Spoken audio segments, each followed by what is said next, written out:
참 예수님, 오늘은 7월 11일 연중 제15주일입니다. 오늘 말씀은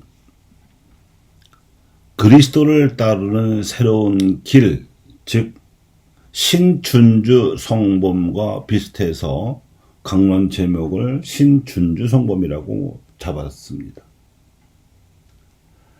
하느님을 믿고 섬기는 신앙의 길은 우상을 멀리하고 마귀를 쫓아내는 길입니다. 하느님께서 세상을 조성하시고 인간에게 맡기신 뜻은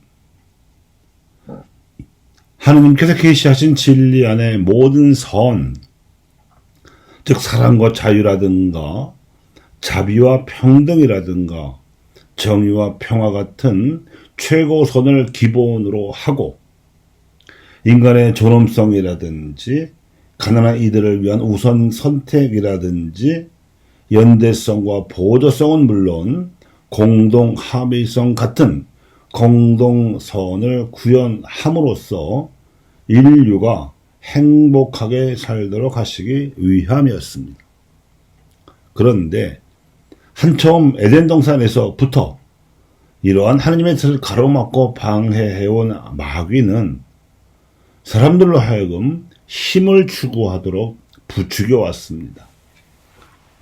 하느님의 뜻 대신에 인간의 힘을 내세움으로써 자신이 하느님이라도 된 듯한 성취감을 맛볼 수 있었기 때문에 이러한 마귀의 전략은 인류 역사상 종종 성공을 거두었습니다. 그 예를 우리는 오늘 제1독서에서 아주 여실히 확인할 수 있습니다. 아모스 예언자는 북이스라엘 왕국의 사제 아마치야와 대결하고 있습니다. 아모스가 살던 그 시기는 나라 안팎으로 무법 천지를 방불케 하는 혼란스러운 상황에 놓여 있었습니다. 아직 강대국 아시리아가 일어서기 전에 고만고만한 나라들끼리 하느님께서 보시기에 힘겨루기를 하며 죄를 저지르고 있었습니다. 국제적으로 보면 다마스쿠스 사람들은 타작기로 길라 사람들을 진뭉갰으며 가자와 에돔 사람들은 전쟁에서 포로로 사로잡은 이들을 모조리 끌고 가서 에돔에게 노예로 팔아 넘겨버렸습니다. 인신매매입니다. 에돔 사람들은 칼을 들고 제 형제를 뒤쫓으며 무자비한 분노를 품었고, 암몬 사람들은 저희 영토를 넓히려고 길랏 여자들의 임신한 배를 가르는 천인 공노할 죄도 저질렀습니다. 모압 사람들은 에돔 임금의 뼈를 불살라 횟가루로 만들어 버렸고, 동족인 유다 사람들은 주님의 법을 배척하고 우상에게 홀려버렸습니다. 가히 지옥을 방불케 합니다. 그런가 하면 국내적으로도 사람들이 빚돈을 빌미로 무지한 팔아 넘기기도 하고 신발 한 켤레를 빌미로 빈곤한 이를 팔아 넘기기까지 했습니다. 또 힘없는 이들의 머리를 흙먼지 속에다 짓밟고 가난한 이들이 살 길을 막았으며 아들과 아비가 같은 처녀에게 드나들고 있었고 저장받은 옷을 펴서 그 위에 드러놓아 즐기고 벌금을 모아 사들이는 포도주를 제사를 드려야 할 하느님의 집에서 마셔대고 있었습니다. 의인을 괴롭히고 뇌물을 받았으며 공정한 재판을 펴야 할 성문에서 빈곤한 이들을 밀쳐내기도 했습니다. 그래서 분노하신 하느님께서는 돌 무화과 나무를 재배하며 양떼를 키우던 농부 아모스에게 예언자가 되어서 다음과 같은 말씀을 전하라고 분부하셨습니다. 즉, 나는 너희의 축제들을 싫어한다. 배척한다. 너희의 그 거룩한 집회를 반길 수 없다. 시끄러운 노래를 집어치워라. 악이 아니라 선을 찾아라. 다만 공정을 물처럼 흐르게 하고 정의를 강물처럼 흐르게 하여라.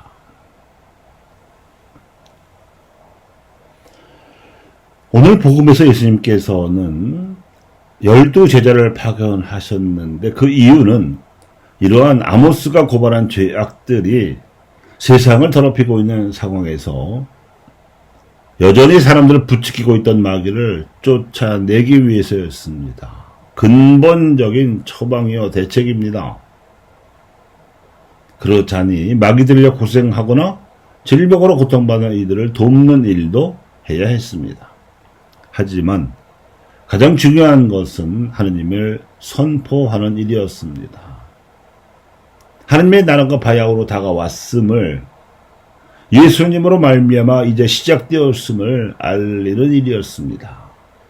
그 소식을 받아들여 믿는 것이 회개였습니다. 아모스 예언자 당시에 북이스라엘 안팎에서 사람들이 아무렇지도 않게 죄악을 저질렀던 이유는 자기를 앞세워서 힘을 추구하고자 했기 때문입니다. 이 힘이 마귀가 내세우는 미끼지요. 인간을 유혹하는 미끼가 힘입니다. 그리고 그 힘을 추구하는 것이 우상을 숭배하는 짓이 되고 마귀를 섬기는, 그래서 마귀 지배를 받는 짓이 되고 맙니다. 그러나 예수님께서는 이렇게 가득한 마귀를 쫓아내라고 하시며 하느님의 뜻을 추구하라고 말씀하셨습니다. 그리고 당신 자신부터 자기를 비우고 낮추는 자기 비허의 삶으로 솔선수범하셨습니다. 이것이 십자가로 부활하는 영원한 삶입니다. 교우 여러분, 하느님을 믿고 섬긴다는 것은 힘이 아니라 뜻을 추구하는 것입니다. 또 뜻을 추구한다는 것은 진리를 향하여 선을 실천하라는 것입니다. 최고선을 바탕으로 공동선에 투신함으로써 모든 사람이 행복하게 살아가도록 하라는 것이 하느님의 뜻입니다. 이를 위해서 하느님께서는 천지 창조 이전에 이미 우리를 택하셔서 당신을 모든 사람에게 전하게 하시고 진리와 선 안에서 모두가 하나가 되라고 하셨습니다. 아멘.